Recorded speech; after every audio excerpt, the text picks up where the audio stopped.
नमस्कार दोस्तों, welcome to the classroom. मैं अमन तिवारी। आज की क्लास में दिसंबर 2023 में यूजीसी नेट इकोनॉमिक्स के एग्ज़ाम में स्टेट्स और इकोनोमेट्रिक्स से पूछे गए क्वेश्चनों पे हम आज डिस्कस करने वाले हैं। आज के क्लास का पहला जो क्वेश्चन होगा वो इस तरह से है।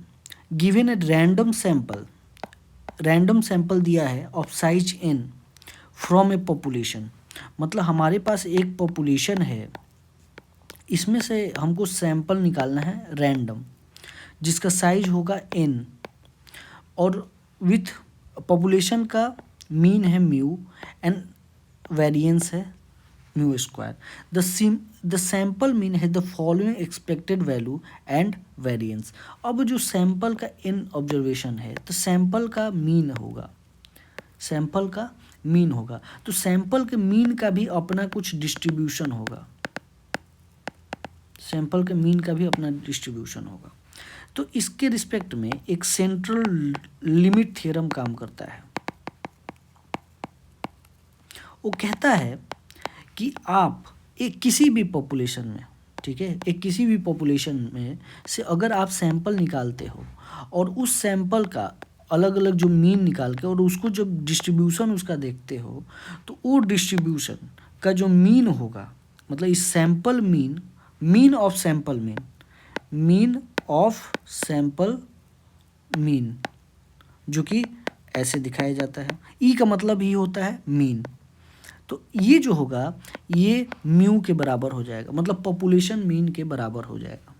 ये सेंट्रल लिमिट का पहला कॉन्सेप्ट है। दूसरा कहता है कि अगर आप किसी भी पॉपुलेशन से सैंपल मीन लेते हो, उसका जो स्टैंडर्ड डिवीजन होगा वो mu square divided by root under n हो जाएगा। तो स्टैंडर्ड डिवीजन और वेरिएंस क्या हो जाता है, इसी का स्क्वायर हो जाता है, यानी कि वेरिएंस कितना हो जाएगा sigma standard division sigma divided by root under n। Variance क्या हो जाता है, स्टैंडर्ड डिवीजन का स्क्वायर हो जाता है, तो sigma square divided by n। तो ये हो जाएगा वेरिएंस हो जाएगा ऑफ सैंपल मीन का वेरिएंस हो जाएगा, ठीक है। तो एक्चुअल में सेंट्रल लिमिट थ्योरम यही कहता है कि जब कभी भी हम लोग पॉपुलेशन से कोई रैंडम सैंपल निकालते हैं और उस रैंडम सैंपल का अगर हम लोग मीन निकाल लेते हैं, उसका एक डिस्ट्रीब्यूशन हम लोग जब देखेंगे तो उस सैंपल मीन का जो मीन होगा वो पॉपुलेशन के मीन के बराबर हो जाएगा, और उस सैंपल मीन का जो वेरिएंस होगा वो mu square divided by sigma square divided by n के बराबर होगा। तो इसका जो करेक्ट आंसर होगा एक्सपेक्टेशन ऑफ मीन म्यू के बराबर हो जाएगा, पॉपुलेशन मीन के बराबर, और variance of mean of sample mean जो कि sigma square divided by n के बराबर हो जाएगा। तो इसका करेक्ट आंसर 1 होगा। दूसरा क्वेश्चन देखते हैं, असर्जन रीजन का है। Given a random sample the distribution of the sample mean tend to a normal distribution as the sample size become very large. तो सेम वही, और दूसरा क्या है, सेंट्रल लिमिट थ्योरम। हाँ, तो सेंट्रल लिमिट थ्योरम यही कहता है कि जो सैंपल मीन हम लोग निकालेंगे, जो पॉपुलेशन से कोई भी आप रैंडम सैंपल निकाल लो और उस रैंडम सैंपल का जो मीन होगा उसका जो डिस्ट्रीब्यूशन होगा नॉर्मल डिस्ट्रीब्यूशन की ओर टेंड करते जाता है जैसे जैसे आप सैंपल का साइज बढ़ाते जाओगे, ठीक है। तो ये दोनों सही है, both are correct and R is the correct explanation of A. इसका आंसर ए हो जाएगा। अब आते हैं तीसरे क्वेश्चन पे। तीसरा क्वेश्चन है, Chow test is normally run to understand if a single regression run on pooled data is more efficient to describe a relation between a dependent variable and set of independent variable than the same regression been run separately on two subgroups of sample। चलिए अब इसको हम लोग देखते हैं। पहले तो चाउ test के बाद आता है। चाउ टेस्ट यूज किस लिए किया जाता है? तो चाउ टेस्ट का यूज हम लोग करते हैं टाइम सीरीज एनालिसिस में स्ट्रक्चरल ब्रेक देखने के लिए। अब देखिए स्ट्रक्चरल ब्रेक का मतलब क्या है कि किसी भी टाइम में, मान लीजिए ये हमारा टाइम सीरीज है, तो किसी भी टाइम में जैसे ऐसे डेटा जा रहा है लेकिन किसी भी टाइम में ब्रेक हो जाएगा, ठीक है। तो अब क्या कर रहा है, ऐसे है और इसमें ब्रेक हो गया, तो यहाँ पे ये स्ट्रक्चरल ब्रेक दिखाएगा। तो ये स्ट्रक्चरल ब्रेक ये एक तुरंत एक लाइन का काम करेगा, एक ब्रेक का काम करेगा, और ब्रेक से पहले एक अलग तरह का हमारे पास मीन वेरिएंस होगा, और ब्रेक के बाद हम लोग का पास अलग तरह का मीन वेरिएंस हो सकता है। तो इसीलिए ये हमारा एक अलग पूरे ओवरऑल डेटा का ये 2 सब ग्रुप हो जाएगा। तो बात वही कह रहा है, चॉर्ट test is normally run to understand if a single regression run on pooled data, ये पूरा पूल्ड डेटा है, is more efficient to describe a relation between dependent variable and set of independent variable. हमको यहाँ क्या है, ये है independent variable, ये है डिपेंडेंट वेरिएबल, हमको इसके बीच में रिग्रेशन रन कराना है, ठीक है। तो कह रहा है पूल डेटा में मोर इफिशियंट होगा टू डिस्क्राइब करना then the same regression being run separately. अगर हम लोग सेपरेटली रन कराएं तो उससे बेस्ट है कि हम पूरा ओवरऑल ही इसमें रन करा दें, तो वो हमको बेटर रिजल्ट देगा, ठीक है। तो उसके लिए स्टेप क्या इन्वॉल्व होगा, running the chow test. The chow test उसी के लिए होता है कि ब्रेक जो स्ट्रक्चरल ब्रेक है उसको कंसीडर करते हुए तब हमको देता है एक रिग्रेशन मॉडल, ठीक है। तो एक तो run the regression model on pooled sample and calculate, ये क्या है RSS P, मतलब पूल डेटा का हम लोग पहले RSS काउंट करेंगे, RSS रेसिडुअल सम स्क्वायर। तो ये हम लोग पूल डेटा का काउंट करेंगे, फिर सेम रिग्रेशन मॉडल लगाएंगे 2 सब सैंपल पे, यानी कि इस पे लगाएंगे और उसके रिस्पेक्टिव RSS 1 और RSS 2 काउंट कर लेंगे, ठीक है। तो ये पहला स्टेप, ये दूसरा स्टेप होगा। फिर क्या करेंगे, कैलकुलेट करेंगे F स्टेट्स, फिर ये जो रिग्रेशन हम लोग रन कराए हैं उससे रिलेटेड F स्टेट्स काउंट करेंगे। F स्टेट्स को ही चाउ टेस्ट भी कहा जाता है टाइम सीरीज में, ठीक है। तो चेक द क्रिटिकल वैल्यू हम फिर चेक करेंगे with related degree of freedom, compare it with F calculated, तो ये हम उसके बाद करेंगे। उसके बाद लास्ट में होगा कि हम लोग जो भी हाइपोथेसिस बनाएंगे उसको रिजेक्ट या एक्सेप्ट करेंगे। तो यानी कि ABCD ऐसे ही लाइन से हम लोग क्रम से चलेंगे, यानी कि इसका सबसे पहला आंसर जो हो जाएगा वो पहला ही हो जाएगा, क्यों, ठीक है। इसमें एक्चुअल में हम लोग क्या करते हैं ना कि चाउ टेस्ट में पहले पूरा पॉपुलेशन का एक बार रिग्रेशन मॉडल लगा के उसका रिजल्ट निकाल लेते हैं, फिर उसके बाद सब ग्रुप का निकालते हैं, और तब हम लोग F टेस्ट लगा के उसको कंपेयर कर लेते हैं दोनों में क्या अंतर आ रहा है, तब उससे रिलेटेड हम लोग रिजेक्ट या एक्सेप्ट करते हैं। तो ये पूरा चाउ टेस्ट का मॉडल है। अब चौथा क्वेश्चन देखते हैं आज का चौथा क्वेश्चन है, sum of square of n independent square normal variate, मतलब कि नॉर्मल वेरिएट क्या कहलाता है, जेड यही है ना, जेड से हम लोग दिखाते हैं स्टैंडर्ड नॉर्मल वेरिएट को। तो n इंडिपेंडेंट यानी कि Z1 Z2 और इसका सम ऑफ स्क्वायर यानी कि स्क्वायर करना है, और इसको जब सम करिएगा Zn तक तो कौन सा डिस्ट्रीब्यूशन दिखाएगा, तो वो दिखाएगा काई स्क्वायर डिस्ट्रीब्यूशन। तो काई स्क्वायर डिस्ट्रीब्यूशन एक्चुअल में सिंगल जो नॉर्मल वेरिएशन होता है उसका स्क्वायर का समेशन होता है। तो पहला क्या होगा, चौथा ratio of standard normal variate Z होता है, 2 square root of N independent chi square variable, कोई भी काई स्क्वायर वेरिएबल ले लो और उसका स्क्वायर रूट निकाल दो। तो ये क्या होगा, डिवाइडेड बाई इस डिग्री ऑफ फ्रीडम, और उसका डिग्री ऑफ फ्रीडम जो भी होगा, डिग्री ऑफ फ्रीडम हम लिख देते हैं, उससे डिवाइड कर दो। तो ये एक्चुअल में क्या आएगा, हाँ ये एक्चुअल में आएगा हमारा टी डिस्ट्रीब्यूशन आना चाहिए, ये होगा टी डिस्ट्रीब्यूशन, ठीक है। अब टी डिस्ट्रीब्यूशन होना चाहिए अभी, ठीक है, अभी के लिए मान लेते हैं। अब नेक्स्ट देखते हैं option, ratio of 2 independent chi square variable is divided by respective degree of freedom, ये तो F डिस्ट्रीब्यूशन होता है। F डिस्ट्रीब्यूशन जो होता है उसको दिखाया ऐसे ही जाता है, chi square 1 divided by degree of freedom 1, chi square 2 divided by degree of freedom 2। ठीक है, तो ये हो गया एफ डिस्ट्रीब्यूशन। फिर normal variate minus it's mean divided by it's standard deviation, तो ये देखिए इसका आंसर होगा टी डिस्ट्रीब्यूशन, इसका टी डिस्ट्रीब्यूशन होगा। यानी कि हमारे पास सॉरी वो टी डिस्ट्रीब्यूशन है, इसका होगा standard normal distribution. Standard normal distribution का जो ये होता है minus normal variate minus it's mean, Z का जो हम लोग वैल्यू निकालते हैं, जो भी हमारा ऑब्जर्व आता है minus mean divided by standard deviation से हम लोग डिवाइड कर देते हैं, तो ये होता है स्टैंडर्ड नॉर्मल डिस्ट्रीब्यूशन। यानी कि हमारा जो ऑप्शन करेक्ट होगा वो ए का होगा चौथा, ए का चौथा, यानी कि ये ऑप्शन रॉन्ग। ए का फोर्थ, ए का फोर्थ, बी का पहला, बी का पहला, हाँ बी का पहला, और सी का क्या होगा काई स्क्वायर डिस्ट्रीब्यूशन। सी का क्या है, सी का एफ डिस्ट्रीब्यूशन है, सी का एफ डिस्ट्रीब्यूशन है, सी का सेकंड है, सी का सेकंड ये और डी का third, fourth is the correct answer. 5 number question देखते हैं। लॉजिट मॉडल, लॉजिट मॉडल किस लिए यूज किया जाता है, तो बाइनरी डिपेंडेंट वेरिएबल के लिए, ठीक है, ये डमी वेरिएबल का ही एक टाइप है। लॉग लॉग मॉडल मतलब क्या होता है, इसका इलास्टिसिटीज आर कांस्टेंट, दोनों साइड लॉग हो जाता है, डिपेंडेंट वेरिएबल में भी और इंडिपेंडेंट वेरिएबल साइड भी।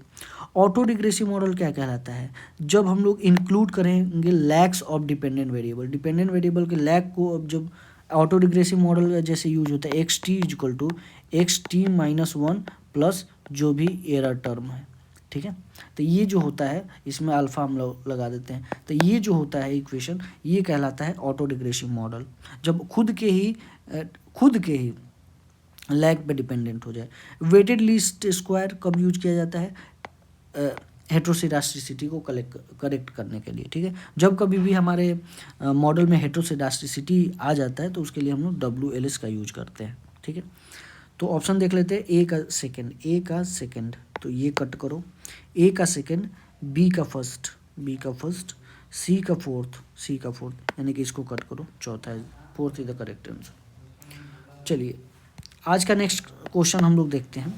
The OLS regression output of wage, wage पे हम लोग OLS रिग्रेशन लगाए हैं, ठीक है, इसमें ये इंटरसेप्ट टर्म है, ये दो दिख रहा है कि एक्सप्लेनेटरी वेरिएबल्स हैं, जिसमें कि एक क्या है, ये 1000 में, वेज 1000 में है, एजुकेशन ईयर ऑफ स्कूलिंग है, ये ईयर ऑफ स्कूलिंग है, कॉग्निटिव एबिलिटी स्कोर ये दिया हुआ है, ठीक है, और इसका स्टैंडर्ड एरर नीचे स्टैंडर्ड एरर दिया हुआ है, एक्सप्लेन सम ऑफ स्क्वायर दिया हुआ है, मतलब ESS का वैल्यू दिया हुआ 4745.75 और डिग्री ऑफ फ्रीडम दे दिया है 2, रेसिडुअल सम ऑफ स्क्वायर दे दिया है 33651.28 और इससे रिलेटेड डिग्री ऑफ फ्रीडम 567 है, 567, ठीक है। तो विच of the following statement is correct, तो देखते हैं। अच्छा, the value of T states of CA क्या होगा, टी स्टेट्स का हमारे पास फॉर्मूला क्या होता है, हाँ, टी स्टेट्स का फॉर्मूला होता है जो भी हमारे पास बीटा आया है, मान लीजिए हमको किसके लिए, सी के लिए निकालना है, तो सी का कॉफिशिएंट क्या होगा, बीटा होगा, तो 0.15। अब मान लीजिए टी स्टेट्स में ये तो बीटा आया, ठीक है, और कुछ अब एक्चुअल में होगा, तो एक्चुअल को हम लोग अगर 0 मान ले, नॉल हाइपोथेसिस को 0 मान ले तो -0 हो जाएगा, डिवाइडेड बाय स्टैंडर्ड एरर से डिवाइड कर दो 0.05, यानी कितना हो गया 0.15 डिवाइडेड बाय 0.053, यानी कि ये सही है, बी तो हमारा सही है, तो बी सही है, यानी कि इसको कट कर दो, ए भी सही है, अब इसके अनुसार बी सही है तो ए भी सही है। For 1 year increase in schooling wage per hour increase by 640, wage 640 से इंक्रीज करेगा रुपीज़ में, तो कैसे, अब मान लो कि अगर हम 1 ईयर, तो 1 ईयर हो जाएगा, तो वेज 0.64 कह रहा है, तो 0.64 1000 में है, तो 0. यानी कि 640 रुपीज़, तो ये भी सही है।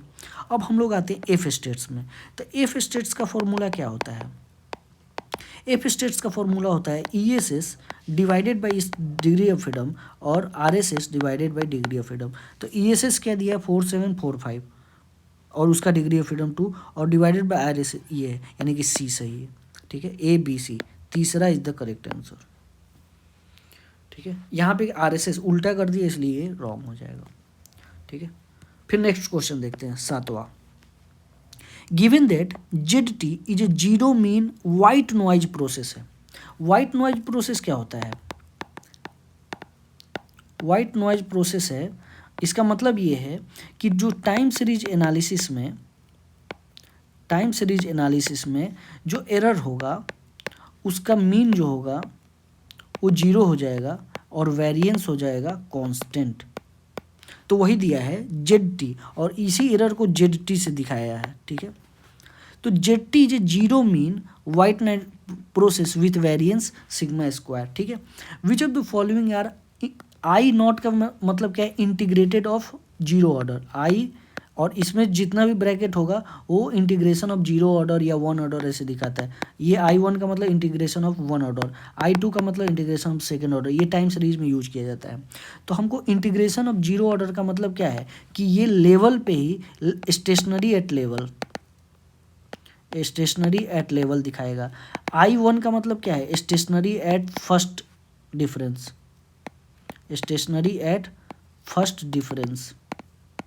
इसका मतलब है स्टेशनरी एट सेकंड डिफरेंस। तो हमको दिखाना है which of the following I not, मतलब हमको दिखाना है कि ये गिवन इक्वेशन में से कौन सा स्टेशनरी है एट लेवल।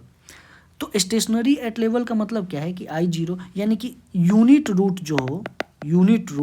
वो रूट जो है वो यूनिट ना हो। रूट मतलब जो कॉफिशिएंट हो वो यूनिट ना हो। अगर यूनिट रहेगा तो यानी कि वो स्टेशनरी नहीं है, नॉन स्टेशनरी है।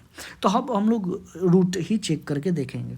जैसे पहला है x t equal to x t minus one plus z t. अब देखिए यहाँ एक्स टी माइनस वन पर डिपेंड कर रहा है, लेकिन इसमें जो कॉफिशिएंट देखेंगे इसका तो वन आ रहा है, यानी कि यूनिट रूट है, यानी कि नॉन स्टेशनरी डेटा हो जाएगा। तो ये हमारा गलत हो जाएगा। अब इससे निकलने वाला जो जेड टी होगा वो कभी भी जीरो मीन या वेरिएंस के साथ, कांस्टेंट वेरिएंस के साथ नहीं होगा। दूसरा देखते हैं x t equal to alpha x t minus one plus z t, ठीक है। और अल्फा का वैल्यू जीरो से वन, यानी कि वन से कम रहेगा, वन के बराबर नहीं होगा, तो यहाँ पे यूनिट रूट नहीं होगा। और इस केस में इस इक्वेशन के लिए जो जेड टी होगा वो zero mean white noise process हो सकता है, ठीक है। अब तीसरा इक्वेशन देते हैं x t equal to z t plus z t minus one. अब यहाँ देखिए ये जेड टी है, ये खुद एक जीरो वाइट नॉइज है, और जेड टी माइनस वन वो भी एक वाइट नॉइज होगा। तो वाइट नॉइज का जितना भी आप समेशन करते जाओगे वो एक वाइट नॉइज ही बन जाएगा। तो इसलिए ये भी क्या होगा? वाइट नॉइज ही रहेगा। फिर ये डी वाला ऑप्शन देखते हैं x t plus eight plus x t minus one plus z t. यहाँ देखिए ये तो कांस्टेंट टर्म है। एक्स टी माइनस वन पे अगर हम लोग देखेंगे इसका कॉफिशिएंट वन आ रहा है, वन मतलब यूनिट रूट। तो यहाँ भी क्या है? यूनिट रूट होने की वजह से नॉन स्टेशनरी है, तो यहाँ जेड टी जीरो मीन नहीं होगा, इसका वेरिएंस कांस्टेंट नहीं होगा। यानी कि आपका जो करेक्ट आंसर होगा बी एंड सी, तीसरा इज द करेक्ट आंसर। आठवां क्वेश्चन है which of the following features of a weakly stationary stochastic process. Weakly stationary का क्या क्या कंडीशन होता है? तो ये तो थोड़ा सा मतलब दिमाग में रखने वाली चीज़ होती है कि इसमें मीन कांस्टेंट होगा, वेरिएंस कांस्टेंट होता है, कोवेरिएंस टाइम वेरिएंट होता है, या इसको एक और बोलते हैं एंड लैग डिपेंडेंट होता है। बट लैग डिपेंडेंट मतलब क्या कि अगर आप मान लीजिए कि जैसे मान लीजिए 2001, 2002, 2003, 2004, 2005 मतलब ऐसे लिए हैं। अगर 2004 और 2005 ले रहे हो, 2001, 2002 ले रहे हो, तो इसके बीच का रिलेशन सेम रहेगा। लेकिन अगर मान लो कि लैग में आप चेंज कर दोगे तो उसके अनुसार कोवेरिएंस भी चेंज हो जाएगा। मतलब लैग के चेंज करने से कोवेरिएंस भी आपका चेंज होगा, तो उसी को कहते हैं लैग डिपेंडेंट। लेकिन अगर लैग आप सेम रखिएगा तो उसका कोवेरिएंस भी सेम रहेगा। लेकिन इस केस में कोवेरिएंस इस टाइम इनवेरिएंट होगा। अगर टाइम के अनुसार आप कोवेरिएंस चेक करिएगा तो उसमें इनवेरिएंट हो जाएगा, वो कांस्टेंट रहेगा, ठीक है। तो ये कहलाता है वीकली स्टेशनरी, यानी कि बी सी डी। मीन इस टाइम वेरिंग अगर हो जाएगा तब तो स्टेशनरी होगा ही नहीं, तो ए तो नहीं होगा, ए हटाओ, बी सी एंड डी हो जाएगा। दूसरा इज द करेक्ट आंसर। आज का 9th क्वेश्चन देखते हैं। In a regression of a dependent variable on intercept dependent variable on intercept and K other independent variable, मतलब के अदर इंडिपेंडेंट वेरिएबल है, intercept भी है। मतलब ऐसा रिग्रेशन बनाना है ए इंटरसेप्ट भी हो और के अनदर इंडिपेंडेंट वेरिएबल हो, यानी कि के वेरिएबल है पूरा, मतलब कि ये जो वेरिएबल होंगे ये सब मिला के है, टोटल मिला के है। यूजिंग एन ऑब्जर्वेशन, हमारे पास एन ऑब्जर्वेशंस हैं। What is the respectively the numerator and denominator degree of freedom for the, अब देखो एफ टेस्ट लगाना है, तो एफ टेस्ट के लिए क्या है, एफ टेस्ट के लिए ऊपर जो होता है न्यूमरेटर होता है और इसका degree of freedom divided by denominator with degree of freedom. तो जो न्यूमरेटर का डिग्री ऑफ फ्रीडम होता है वो के ही बराबर हो जाता है। इसको थोड़ा ध्यान दिमाग में ही रखना है, जितने इसमें इंडिपेंडेंट वेरिएबल होंगे उतना के बराबर डिग्री ऑफ फ्रीडम हो जाएगा न्यूमरेटर का। क्योंकि एक बात समझिए, न्यूमरेटर होता है क्या एफ स्टेट्स में, एक्सप्लेंड सम ऑफ स्क्वायर होता है, ESS होता है और उसका डिग्री ऑफ फ्रीडम। तो एक्सप्लेंड जितने भी इंडिपेंडेंट वेरिएबल होंगे वही अच्छे से एक्सप्लेन करेंगे, तो वही हो जाएगा उसका डिग्री ऑफ फ्रीडम। ठीक है, डिग्री ऑफ फ्रीडम उतना है, जितना नंबर ऑफ इंडिपेंडेंट वेरिएबल उतना डिग्री ऑफ फ्रीडम हो जाएगा। लेकिन नीचे क्या होता है, रेसिडुअल सम ऑफ स्क्वायर।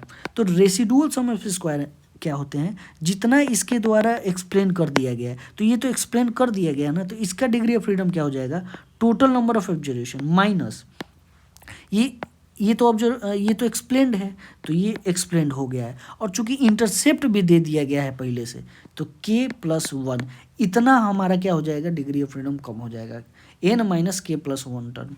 तो हमारा क्या हो जाएगा इसका n-k-1, यानी कि इसका डिग्री ऑफ फ्रीडम k और डिनोमिनेटर का degree of freedom n-k-1, k और n- दूसरा इज द करेक्ट आंसर। अब 10th क्वेश्चन देखते हैं। If the estimated slope coefficient की बात हो रही है in the regression of y on x is beta. ठीक है, अब y ऑन x का हम लोग को रिग्रेशन कोफिशिएंट निकालते हैं, तो a+b और x है। ठीक है, तो यहाँ b की जगह हम मान लेते हैं बीटा, क्योंकि बीटा क्वेश्चन में दिया है, तो बीटा मान लेते हैं। ठीक है, ये है। अब हमको what will the estimated slope coefficient in the regression of 5y on 10x निकालना है। अब हमको निकालना क्या, ये तो दिया हुआ है, मतलब बीटा दिया हुआ है, हमको निकालना है 5y ऑन a+10x पे निकालना है। यानी कि यहाँ को मान लो कुछ भी बीटा, ये मान लो बीटा है, तो ये बीटा कुछ भी बीटा 1 मान लेते हैं। ठीक है, ये और ये मान लेते हैं, ये 10x दिया है, 10x है। ठीक है, तो इसका हमको निकालना है, इसका वैल्यू हमको निकालना है, इसका कोफिशिएंट मतलब ये कितना होगा, ये जो β1 का वैल्यू निकालना है हमको। तो β1 का वैल्यू निकालना है। अब याद रखिए, किसी भी अगर कोई भी रिग्रेशन इक्वेशन दिया रहे, तो रिग्रेशन इक्वेशन का फॉर्म क्या होता है, a+bx का फॉर्म होता है। तो हम लोग को मेनली इसमें करना क्या रहता है, a को फाइंड आउट और b को, ये कोफिशिएंट, ये इंटरसेप्ट कोफिशिएंट, ये स्लोप कोफिशिएंट, इसी को फाइंड आउट करना रहता है। और इसका जब आप डेरिवेशन करोगे तो इसका कुछ फॉर्मूला आता है। जैसे a का क्या फॉर्मूला होता है, a का होता है जितना y दिया रहे तो y का मीन माइनस b का x, b इंटू, ये फॉर्मूला होता है a निकालने का, उसमें b आता है। और b निकालने का फॉर्मूला क्या होता है, b निकालने का फॉर्मूला होता है, हम जैसे रिग्रेशन, ये क्या है, रिग्रेशन कोफिशिएंट हम लोग पिछले क्लास में भी निकाले हैं। वो क्या होता है, कोवेरिएंस ऑफ एक्स वाई कर दो डिवाइडेड बाई, अब b किस चीज़ का निकालो, by(x) निकाल रहे हो तो by(x) यहाँ लिखो। जब x क्या होगा, by डिपेंडेंट और x इंडिपेंडेंट, तो इसका हम लोग स्क्वायर लेते हैं। तो इस तरह से तुम्हारा b भी निकल जाएगा। तो b का भी फॉर्मूला हमारे पास है। ठीक है, b का भी फॉर्मूला हमारे पास है। अब है कि हमको ये निकालना है, कैसे निकलेगा भाई, तो इसके लिए थोड़ा सा एक और कॉन्सेप्ट समझो। अब देखो हमारे पास ये दे दिया है, यानी कि इसका हमको बीटा का वैल्यू दिया हुआ है। ठीक है, अब किसी भी डेटा में मान लो कि y एक कोई पहले से डेटा दिया हुआ है, 1 2 3 4 पहले से डेटा दिया हुआ है। अब इसका कुछ मीन निकाल लो, y बार निकाल लोगे। ठीक है, और मान लो कि x दिया हुआ है 2 4 6 8, ऐसे x दिया हुआ है। तो किसी भी गिवन डेटा में अगर आप उसको मल्टीप्लाई कर देते हो किसी भी संख्या से और उसका मीन निकालते हो, तो वो मीन भी क्या होता है, वो उतना ही टाइम मल्टीप्लाई हो जाता है, मीन भी उतना ही टाइम मल्टीप्लाई हो जाता है। इसको हम bxy के फॉर्मूला को और इसका इलेबरेट कर देते हैं। तो इसका जो फॉर्मूला टोटल निकल के आता है वो ये आता है कि summation of x minus X bar y minus Y bar divided by summation of x minus X bar का स्क्वायर, यही आएगा। अब देखिए हम मान लीजिए तो y माइनस वाई बार करना है, तो y माइनस वाई बार में जितना आप डेटा को मल्टीप्लाई करिएगा x माइनस एक्स बार उतना ही टाइम मल्टीप्लाई हो जाएगा। यानी कि अगर 5 टाइम मल्टीप्लाई करिएगा तो यहाँ वैल्यू आ जाएगा 5 into summation of x minus X bar, sorry y minus Y bar, अभी 5 y माइनस वाई बार, और x को भी आप 10 से मल्टीप्लाई कर रहे हो तो 10 इंटू 5 हो जाएगा, 10 इंटू 5। ठीक है, यहाँ हम लिख देते हैं, यानी कि 10 इंटू 5 और फिर summation of x minus x और y माइनस वाई बार। ठीक है, डिवाइडेड बाई यहाँ x माइनस एक्स बार का स्क्वायर कर रहे हो। ठीक है, तो यहाँ भी आप क्या कर रहे हो, x माइनस एक्स बार निकालोगे तो सेम हाल है। फिर यहाँ पे भी आप पूरे डेटा को अगर 10 से मल्टीप्लाई करोगे तो सेम स्थिति वही बना रहेगा, बस 10 बाहर निकल जाएगा। तो चूंकि स्क्वायर हुआ है तो जब इसको बाहर निकालोगे तो 10 इंटू 10 बाहर निकलेगा और सिग्मा x माइनस एक्स बार ऐसे बाहर रह जाएगा। और इसका वैल्यू हम लोग को पता है, इससे इस इक्वेशन से इसका वैल्यू हम लोग क्या पता है, बीटा पता है। और ये निकालेंगे तो 50 डिवाइडेड बाई 100 यानी कि क्या आ जाएगा 0.5 बीटा। यानी कि हमारे पास जो बीटा का वैल्यू आया इसका स्लोप कोफिशिएंट का 0.5 बीटा है, यानी कि 4th option is the correct answer. अब इसका आज का next question 11th number question देखते हैं। स्टेशनरिटी टेस्ट हमने पहले ही बताया है, ठीक है, और उसमें null hypothesis, stationarity as a null hypothesis. तो इसमें गिवन ऑप्शन में केपीएसएस टेस्ट में ये मानता है जो इसका नल हाइपोथेसिस होता है H0 जो होता है, ये मानता है H0 स्टेशनरिटी, यानी कि गिवन डेटा इज स्टेशनरी, और H अल्टरनेटिव होता है नॉन स्टेशनरी। लेकिन इसके अलावा जितने भी ADF टेस्ट हो या PP टेस्ट हो, ये लोग क्या मानते हैं, इनका जो नल हाइपोथेसिस होता है नॉन स्टेशनरी होता है, और अल्टरनेट हाइपोथेसिस जो होता है वो स्टेशनरी होता है। तो इस दोनों में यही डिफरेंस है, तो इसका करेक्ट आंसर हो जाएगा KPSS test. Next question 12 number, in a model ln(y) is equal to alpha plus beta xi plus ui where nl is natural log है। तो elasticity of y with respect to x बताना है। तो elasticity of y ये actual में micro का question है, लेकिन इसको दे दिया है इकोनोमेट्रिक्स के वे में। तो elasticity of y with respect to x का मतलब क्या है, percentage change in y divided by percentage change in x। Percentage change in में मतलब dy by Y divided by dx by X. इसको जब इक्वेट करोगे तो dy by dx into X by Y आ जाएगा। ठीक है, अब हमको dy बाई dx निकाल लेना, आपका आ जाएगा, पूरा क्वेश्चन सॉल्व हो जाएगा। अब हमारे पास ये दिया हुआ इक्वेशन, तो हमको dy बाई एक्स निकालना है। तो चलिए dy बाई एक्स निकालते हैं। तो इसको ln y को x के रिस्पेक्ट में करिए इज इक्वल टू, इसको जब x के रिस्पेक्ट में करिएगा तो ये तो 0 आ जाएगा, यहाँ बीटा आ जाएगा, ये तो 0 आ जाएगा। ठीक है, अब इसको करेंगे x के, ये चूँकि y है तो हम लोग चेन रिएक्शन कराएंगे, तो इसमें कराएंगे तो 1/y आएगा, और यहाँ पे हो जाएगा dy by D X is equal to beta. ठीक है, तो dy by D X is equal to हो जाएगा बीटा वाई हो जाएगा dy बाई डी एक्स का वैल्यू। अब यहाँ पे हम वैल्यू पुट करेंगे beta Y into X by Y, ये y से y कट गया, बीटा एक्स, यानी कि हमारा जो इलास्टिसिटी आएगा वो बीटा एक्स के बराबर आएगा, बीटा एक्स आई के बराबर आएगा। ठीक है, 13 नंबर क्वेश्चन देखते हैं। The power of a test refer to, और पावर ऑफ द टेस्ट क्या होता है। तो पहला हम लोग समझते हैं एरर। ठीक है, दो तरीके से होता है, एक टाइप 1 एरर जिसको हम लोग अल्फ़ा बोलते हैं, और इसी को हम लोग सिग्निफिकेंस लेवल भी बोलते हैं, बहुत सारे नाम हैं इसके। ठीक है, alpha probability of type 1 error होता है एक्चुअल में अल्फ़ा। ठीक है, probability of type 1 error alpha. ठीक है, अब एक होता है टाइप 2 एरर, और इसका प्रोबेबिलिटी होता है बीटा, ठीक है, इसका होता है बीटा, ठीक है, इसके ये बीटा है। अब एक चीज़, इसका कोई नाम नहीं है, ठीक है, ये है बीटा। अब 1 2 तीसरे पे आते हैं 1 माइनस अल्फ़ा। 1 माइनस अल्फ़ा को कहते हैं कॉन्फिडेंस लेवल। चौथे पे आते हैं 1 माइनस जो बीटा होता है उसको कहते हैं पावर ऑफ टेस्ट।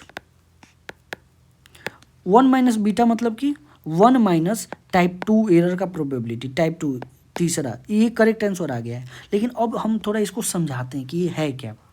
अब देखिए, जो टाइप 1 एरर है वो ये है कि जब आपका जो भी वैल्यू है, मान लीजिए हमारे पास ये डेटा है और उसका डिस्ट्रीब्यूशन इस तरह है, ठीक है, हम लोग मान लेते हैं, और हमने एक इंटरवल मान लिया है, ये इंटरवल है, ठीक है, और इस इंटरवल के बीच में ये होता है एक्सेप्टेंस रीजन, और इसके बाहर होता है रिजेक्शन रीजन। तो टाइप 1 एरर क्या है कि टाइप 1 एरर में क्या है, आपने रिजेक्ट कर दिया है जबकि वो ट्रू है, तो टाइप 1 एरर है। जब वो ट्रू है तब आपने क्या किया है, उसको रिजेक्ट कर दिया है, तो हो गया टाइप 1 एरर, ठीक है। अब 1 माइनस अल्फ़ा क्या है, कॉन्फिडेंस लेवल, मतलब क्या है कि आपने उसको एक्सेप्ट कर लिया है जब ट्रू है, यानी कि जब ट्रू है आपने उसको एक्सेप्ट कर लिया है, तो ये हो जाएगा आपका कॉन्फिडेंस लेवल 1 माइनस अल्फ़ा। फिर आइए, टाइप 2 एरर क्या है, जब आप फॉल्स है, मतलब क्या कि फॉल्स है लेकिन उसको आपने क्या कर लिया, एक्सेप्ट कर लिया है, मतलब कि डेटा एक्चुअल में इधर आना चाहिए रिजेक्शन रीजन में, लेकिन आपका वैल्यू इस रीजन में आ गया है, ठीक है, इस रीजन में आ गया, तो फॉल्स है एक्चुअल में, लेकिन उसने आपने उसको क्या कर लिया, एक्सेप्ट कर लिया, तो टाइप 2 एरर कर लिया है। अब 1 माइनस बीटा क्या है, 1 माइनस बीटा है कि जब फॉल्स हो और उसको आप रिजेक्ट कर दो, सही है, तो यही है पावर ऑफ टेस्ट। मतलब एक्चुअल में जब फॉल्स हो, हमारा ये जो हाइपोथेसिस फॉल्स है और तब हमने उसको रिजेक्ट कर दिया है, तो उसको हम लोग पावर ऑफ टेस्ट कहते हैं 1 माइनस बीटा, ठीक है। आज का लास्ट क्वेश्चन हम लोग देखते हैं। For a VAR model estimated using 2 variable X and Y, तो वार मॉडल लगाते हैं, ये हम लोग टाइम सीरीज में देखते हैं वार मॉडल, और 2 वेरिएबल पे लगा रहे हैं X and Y. Lags of Y are jointly significant in the equation for X. अब एक्स के इक्वेशन में एक्स का जब हम लोग एक्स टी लिखेंगे, वो कह रहा है कि एक्स टी जो है alpha plus x t minus 1 पे तो डिपेंड कर ही रहा है बीटा 1, उसके साथ साथ लैग ऑफ वाई पे भी डिपेंड कर रहा है, लैग ऑफ वाई पे भी, यानी कि beta 2 lag of Y T minus 1 पे भी डिपेंड कर रहा है, प्लस एरर टर्म, ठीक है। बट यहाँ दूसरा, but lag of X are jointly insignificant in the equation for Y. अगर वाई के लिए इक्वेशन यही हम लोग बना रहे हैं, अल्फा प्लस बीटा 1, और यहाँ अगर Y T minus 1 plus beta 2, अगर यहाँ एक्स टी माइनस 1 लिखें, तब ये लैग ऑफ एक्स सिग्निफिकेंट नहीं है। सिग्निफिकेंट इस केस में नहीं है, इस केस में सिग्निफिकेंट है, यानी कि हमारा इस ऑप्शन के अनुसार there is no Granger causality with, नहीं है, एक साइड में तो है ही, तो नो नहीं बोल सकते हैं। बाई डायरेक्शनल, अगर दोनों साइड सिग्निफिकेंट हो जाता है, यानी कि एक्स वाई पे और वाई एक्स पे, तो बाई डायरेक्शनल हो जाता। एक्स ग्रेंजर कॉज वाई, क्या एक्स ग्रेंजर कॉज वाई कर रहा है, नहीं कर रहा है। एक्स का जो मतलब पिछले टाइम पीरियड का है वैल्यू, वो वाई को कॉज नहीं कर रहा है, वाई पे इफेक्ट नहीं कर रहा है, वो इनसिग्निफिकेंट है। तो X Granger cause Y but Y does not, ये गलत है। सही क्या है, Y Granger cause X but X does not Granger cause, यानी कि एक वाई तो कर रहा है, वाई का जो पिछला टाइम का वैल्यू है वो एक्स के प्रेजेंट वैल्यू को इम्पैक्ट कर रहा है, तो वाई तो कर रहा है Granger cause X, but x नहीं कर रहा है। एक्स का जो पिछला टाइम का वैल्यू है वो वाई के प्रेजेंट वैल्यू को कोई इफेक्ट नहीं कर रहा है, इसीलिए X does not Granger cause Y, तो इसका करेक्ट आंसर हो जाएगा 4। तो इसी के साथ आज का पूरा डिस्कशन समाप्त होता है। आपको क्लास अगर अच्छा लग रहा हो तो ज़रूर शेयर करें, लाइक करें, कमेंट करें, सब्सक्राइब करें चैनल को, ठीक है। इसी के साथ आज का क्लास समाप्त। Thank you very much.